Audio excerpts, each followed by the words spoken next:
Can we honestly have a Netflix or streaming series where none of the women get pregnant? I am very tired of the trope where a woman suddenly becomes pregnant in a series, especially by paranormal means. I have problems with these plots because 1. Most of the time she didn't necessarily want to be pregnant. 2. In a matter of time, the woman is suddenly accepting of the situation and loves her child, whether she originally wanted it or not. I guess I can't really expect much creativity from a Netflix series, but this is really pushing the message that whether she wants to or not, all women will eventually accept becoming a mother. Well, as you can expect, many of us have a problem with that message. I actually got into a major fight about this with a family member the other night, and they screamed that they were tired of my social justice warrior bullcrap and walked away from the TV. At least I got to pick a better show to watch when they left. Personally, I believe they're still salty because Trump lost, but meh. I don't know if this exactly counts, but I adored Diane and Mr. Peanut Butter's child-free marriage in BoJack Horseman. The "it's a boy" or "no, it's aborted" joke was hilarious. I also loved they didn't magically cure Princess Caroline of her fertility issues so that she could be quote-unquote fulfilled by being able to carry her own child. Yes, and with Princess Caroline, a big part of her character is that she's super caring and nurturing of others, to her own department at times, and desperately wants to be a mother. It isn't like, oh, a career-driven, non-maternal female character that we've run out of ideas for, let's suddenly give her a baby.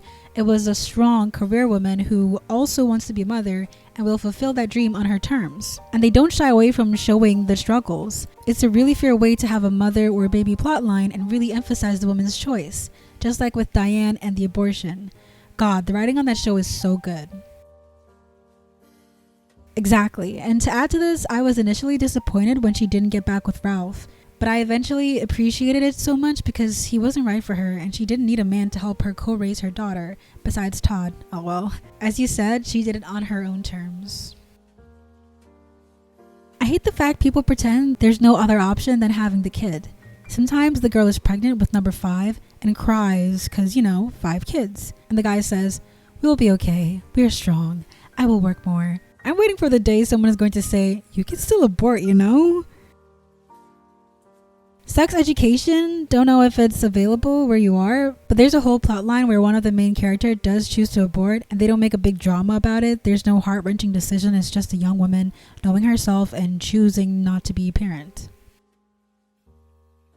Season 4, episode 2 of Schitt's Creek had me rolling because of the family's reaction to thinking Alexis was pregnant. It was definitely not the usual sitcom reaction to a positive pregnancy test, LMAO. It's a smiley face, so it must be positive. Well, that's presumptuous.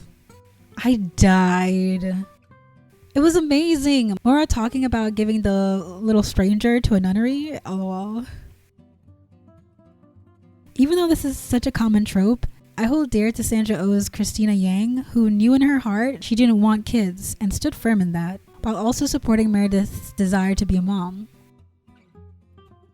Grace can't keep a female character long term without making them baby crazy. I'm glad Sandra Oh left before they figured out a way to make her a mom. Last season I watched, literally every remaining female character got pregnant at once. I roll. Yikes! Glad I abandoned that show years ago. Russian Doll?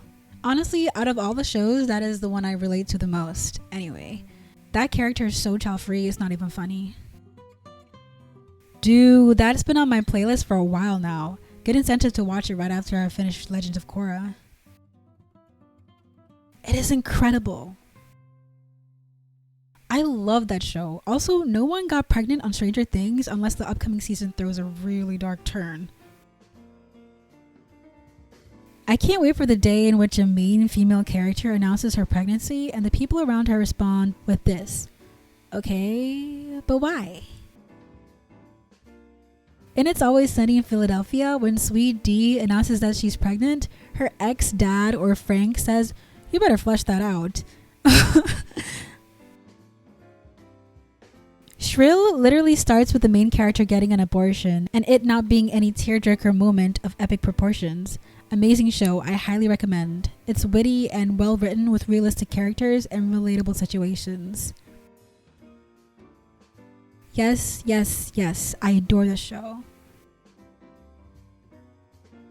Ladies and gentlemen, theys, thems, and no genders, welcome to Intermission. In the show The Good Place, a show all about the meaning of life, they never once mention having children as being one of the fulfilling purposes of existence. I'm nearing the end of my first rewatch after originally seeing the show when it was broadcast, and it hit me like a ton of bricks. They never talk about having children, not once, in the entire show. These characters are all living in the afterlife and never express regret about not having children, or desire or angst about having them post-death. The only time something like it is brought up is when Janet creates Derek. All that discussion about morality and ethics and the meaning of existence and having a meaningful life, no one ever says the meaning of life was to have kids. Awesome. One of the themes of the show was how parents can totally freak up their kids as well. All four main characters had issues originating from their relationships with their parents, which are resolved over the course of the show, leading to personal growth. That's true. I think all except for Chidi's parents were emotionally immature people. Their growth regarding their adult kids is kind of remarkable too. Even Chidi's parents screwed up though. They would argue in front of their kid, making him a part of their argument and basically pushing the kid to come up with a solution. They obviously talked to each other as it was shown later, but they still messed up the kid. Yeah, they absolutely screwed up. I'm just saying they were a lot more emotionally mature than say Donna or Donkey Doug. Though I also don't think they ever intended to make Chidi part of their arguments and didn't do it knowingly. If I remember right, in the argument we were shown, they were being as quiet as possible. They had no idea that he was awake. I would definitely argue that Doug messed up Jason as well. They just had a good relationship anyways. Just a heads up, Jason's dad's identity is a bit of a spoiler. It also touches on the realities of having kids too early. Jason's dad had him as a teenager, and it didn't mature him. He was an immature adult who ended up raising another immature adult.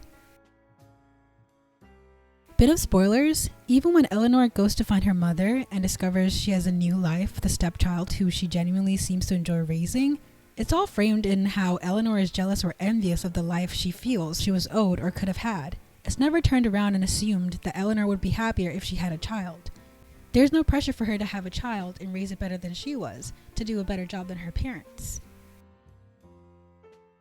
You saying that makes me want to go look at the tally boards of how people got points enough to enter the Good Place and see if anything about having children are on there but not discussed. I think I recall something about helping children though.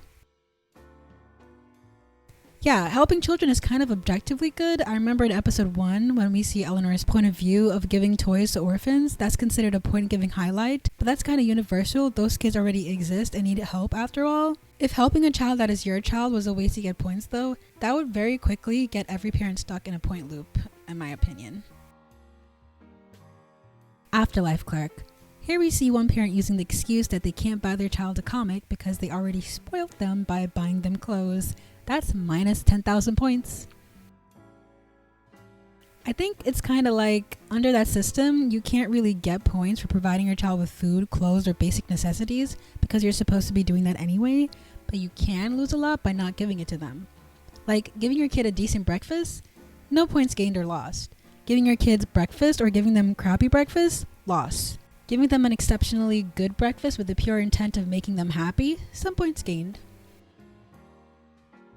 Janet also immediately starts a romantic relationship with Derek, so we can hopefully all agree whatever that was, it was different from a normal parent-child situation. He has wind chimes where his ding-dong should be. Derek! I love that show. I also love Glow and the stories around women in that show too. Spoilers, I love how Debbie is frank and honest about how hard having a child has been for her. How Ruth has the abortion because it's not the right time and not the right baby. And then it's never brought up again or used against her in any way. How Cherry used to want children and even suffer through miscarriage, but then admits that she's changed her mind about having a baby. And how her husband, even though he's initially shocked and devastated, eventually comes to terms with her decision and supports her. I love all the women in that show. Carmen is my favorite though. We need more shows like Glow and The Good Place.